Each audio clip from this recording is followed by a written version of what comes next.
The movie starts way back in time, like a super long time ago, in the 117th century after the Common Era. The Roman Empire was super big and strong, and they had taken over lands all the way from the African desert to the Caspian Sea. But when it came to Scotland, which was called Caledonia back then, things got tricky. The Romans had a tough time because the Pictish tribe, who lived in the highlands and had some mystical powers, were giving them a hard time. And that's where our story about the 9th Legion soldiers begins. The story jumps to a night in Caledonia. There's this Roman centurion called Quintus Dias, and he's in charge of a fort. Out of nowhere, the Picts, led by Vortex, attack the fort. They manage to kill all the soldiers, but they spare Quintus D as because he can speak their language. They drag Diaz to their camp, where he meets the Pictish king Gorla Khan. Gorla Khan used to be a regular farmer, but his wife got killed, and it changed him. He came up with new Pictish strategies that made life hard for the Romans. Diaz goes through some torture and ends up in a shack, but he kicks down the wall and makes a run for it. Back in the Roman camp, there's this general, Titus Flavius Virilis, having a wrestling match with another officer who won't quit. Virilis gets annoyed that he tells his guys to fight the other officer's men. The next day, General Virilis gets a visit from a soldier carrying a message from the governor. The message says they've got to fight the Picts, who've taken over one of their border forts. As it is a direct order, so the general tells his officer, Septus, to get 3,000 soldiers ready for battle. Before they head out, the governor promises rewards if they win. While they're talking, some guy tries to kill the governor but gets taken down by a tracker named Ethon. She can't talk because her tongue got cut when she was young.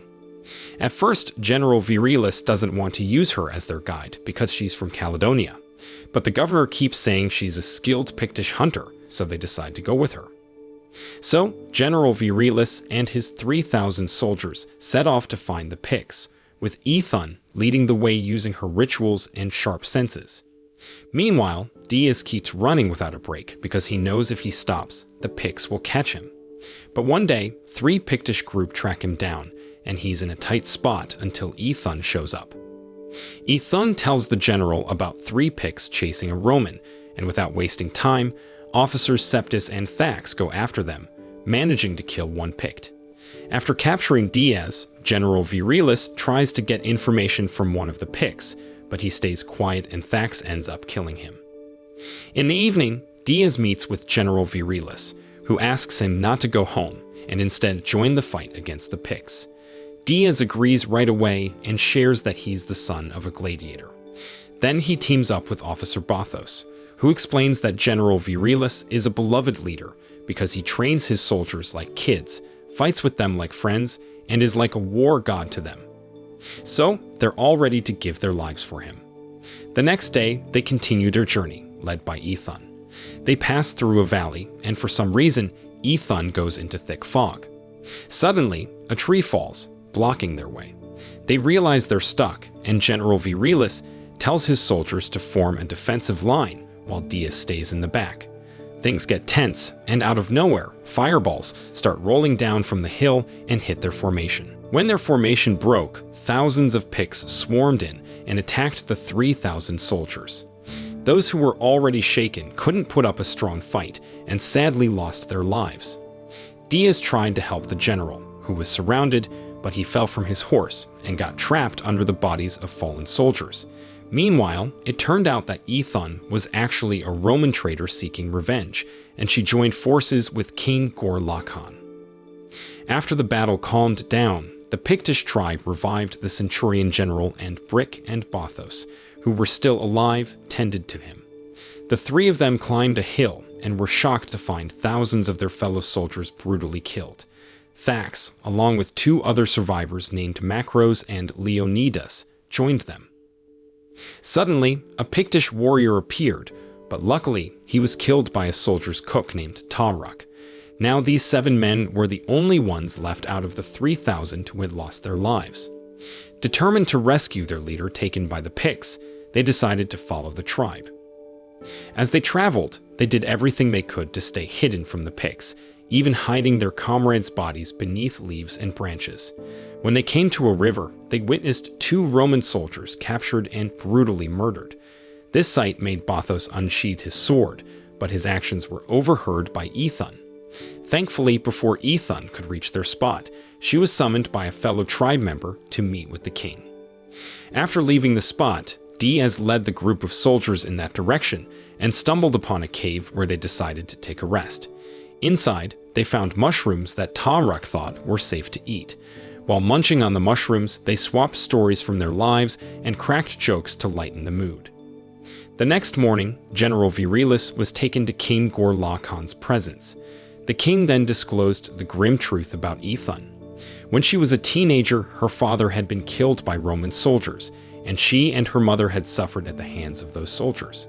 To silence her, they intentionally killed her mother and cut out Aethon's tongue, leaving her mute. She grew up to become a skilled tracker and joined forces with the Romans to exact revenge. Following this revelation, King Ghor Khan instructed his young son to perform a traditional ritual involving the general. At the same time, Diaz and his comrades had finally reached the territory of the Pictish headquarters. Since it was still daytime, Diaz decided they should wait until nightfall to take action. When night descended and Aethon and the Pictish king were away, Diaz and his fellow soldiers stealthily infiltrated the Pictish camp, systematically eliminating the Pictish guards. They made an attempt to free the general by cutting the tough chains that bound his hands, but it proved to be an incredibly difficult task. Just as they struggled with the chains, Thax noticed King Ghor Khan and Aethon approaching. In a moment of panic, he entered one of the nearby houses and found Ghor Khan's young son. In his haste, he unintentionally caused the Pictish boy's death. The general, still struggling with his chains, ordered Diaz and the others to leave immediately. It was a painful decision, but they had to obey. They departed just as Aethon arrived at the camp. Meanwhile, Thax, carrying the general's helmet, left the camp without showing much emotion about the accidental death of Ghor Khan's son. The following day, Ghor Khan held a funeral ceremony for his son and was filled with rage at the actions of the Roman soldiers. He then commanded the general to face Aethon in combat. In the battle that followed, the general, already weakened, met his end at the hands of Aethon's spear. Diaz and the remaining soldiers continued their journey northward. When they encountered icy hills, some soldiers began to question Diaz because they were heading north instead of south toward the border fortress. Diaz explained that going east would make them easy targets for Aethon and her tribe. Instead, by initially heading west, they could make it harder for their pursuers to track them down. Before resuming their escape, Diaz set the general's helmet on a rock. Meanwhile, Aethon gathered the ashes of Ghor Khan's son, planning to use them in a hunting ritual. Ghor Khan then instructed Aethon, Vortex, Aaron, and some Pictish members to track down and hunt the Roman soldiers. He made it clear that they shouldn't return until all the Romans had been eliminated. With her sharp instincts and intuition, Aethon managed to pick up on the trail of Diaz and his group.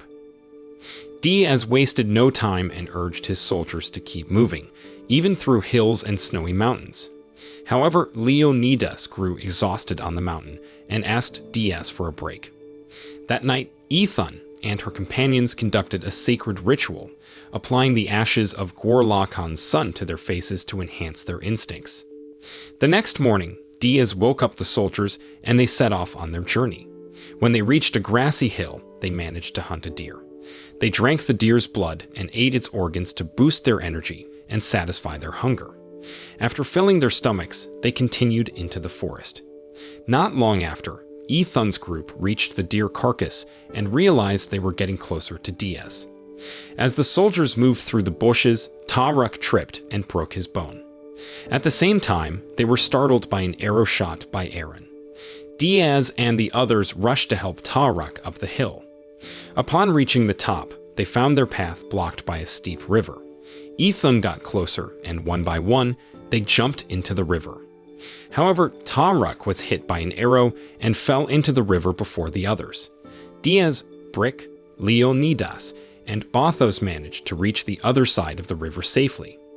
Meanwhile, Macros and Thax took cover about 100 meters away from Diaz. They were surprised by a wolf on the other side that kept watching them. Without thinking twice, Thax and Macros ran away from the wolf. As night descended, Brick and Diaz became frustrated by how Ethan always seemed to know where they were. Meanwhile, Leonidas caught a chill and couldn't continue the journey. Realizing Leonidas needed warmth, Brick and Diaz sneaked into Ethan's camp. They quietly took down the Picts who were on guard duty. Diaz asked one of them why Ethan was chasing them, especially since the 9th Legion had already been defeated. The man explained that one of Diaz's soldiers had killed Ghor-Laghan's son, which had driven Ghor-Laghan to seek revenge against them. Just then, Ethan showed up and killed Leonidas and shot Bothos in the leg. However, Ethan's tribe members intentionally spared Bothos to hinder Diaz's escape. After the Picts left, Diaz and Brick helped Bothos by removing the arrow from his leg. Then they carried Bothos as far as they could. The following day, Thax and Macros found themselves chased by a group of wolves that had been trailing them since the previous day. While fleeing, Thax stumbled due to exhaustion. Surprisingly, when Macros tried to assist him, Thax deliberately injured Macros' leg. It turned out Thax did this on purpose, hoping that the wolves would attack Macros and give him a chance to escape without being pursued. Meanwhile, Diaz, Brick, and Bothos reached a hut nestled in the forest. There, Diaz met the hut's owner, a woman named Ariane. Diaz assured Ariane that they meant no harm and asked for her assistance in rescuing his friend. As they conversed, Ariane revealed that she had been unjustly exiled by the Picts, falsely accused of practicing witchcraft. What's more, Ariane could speak Latin, having learned it from a Roman commander who had been stationed not far from there. Ariane tended to Bothos' wounds with her own remedy to stop the bleeding. After caring for Bothos, Ariane prepared mushroom soup for them, which initially made Brick suspicious, but turned out to be delicious when they tried it.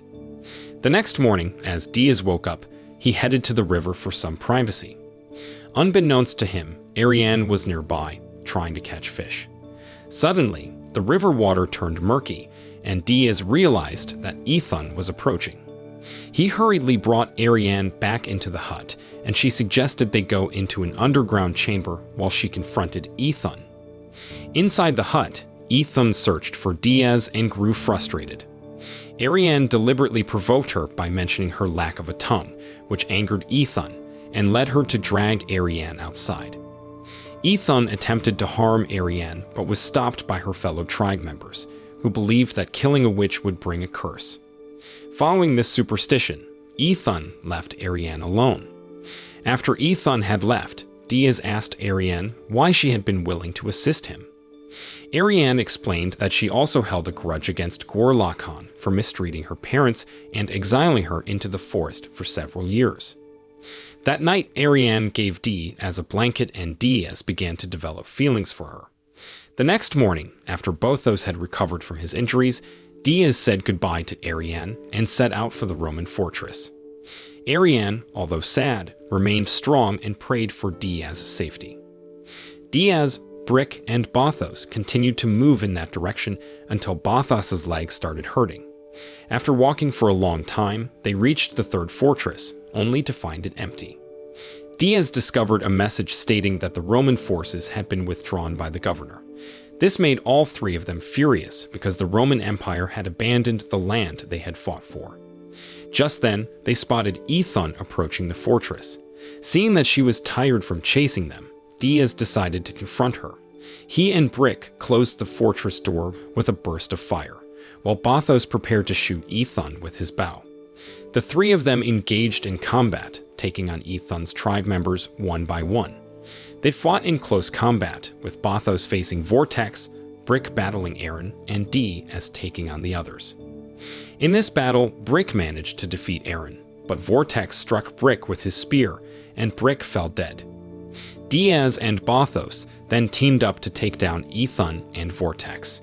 They worked together with great precision and managed to defeat both Ethan and Vortex. After their victory, they spent the night in the forest, where they ran into Thax, who was still alive. Thax told Diaz that Macros had been killed in a wolf attack. The next day, before making their way to the Roman fortress, Diaz asked Thax about the death of Ghor-Laghan's son. However, Thax ignored the question and pretended not to know anything. The three of them then left the forest and rode on horses. After a long journey, they reached Hadrian's fortress. However, when Bothos approached the fortress, he was mistakenly shot by Roman soldiers who thought he was an enemy.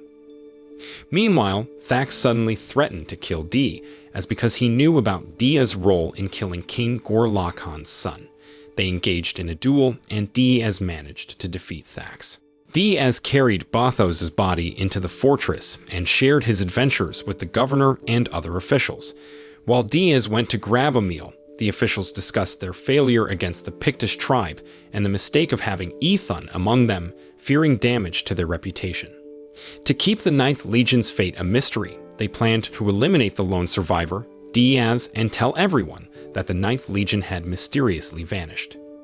One of the female officials then offered Diaz poisoned wine, but he saw through the scheme and swiftly dealt with two guards. Sadly, he got wounded in the waist during the scuffle. Diaz left the fortress and returned to the forest to meet Arianne. The movie ends with Diaz reuniting with Arianne, and they eventually get married. Moral lesson from the story is, sometimes in the wildest of adventures, you might find true love, but always be cautious of poisoned wine at official gatherings.